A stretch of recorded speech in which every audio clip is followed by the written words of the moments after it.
কোটা আন্দোলনকারীদের complete shutdown, আর তার ফলাফল আজকে এই অবস্থা।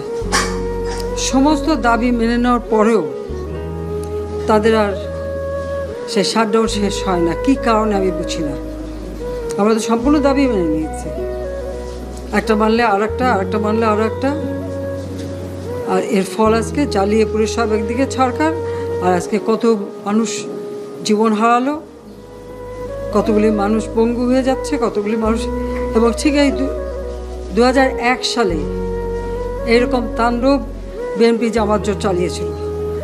আওয়ামী লীগের প্রায় 21,000 নেতাকর্মী হত্যা করে, কত মানুষ গুলি খেয়ে তাদের ঘর বাড়ি হাত পা কেটে দেওয়া, চোখ তুলে দেওয়া, মেয়েদের রেপ করা, এই তাণ্ডব ছিল। আবার 2013 সালে অগ্নিসন্ত্রাস, 13, 14, 15 আগুন জ্বালানো, সব যে গাড়ির ভিতরে, বাসের ভিতরে মানুষ, সেখানেও আগুন জ্বালানো।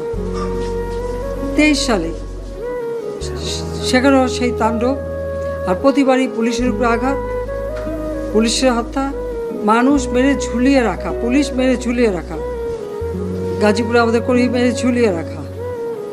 এটা কি ধরনের রাজনীতি আমরা জানি না।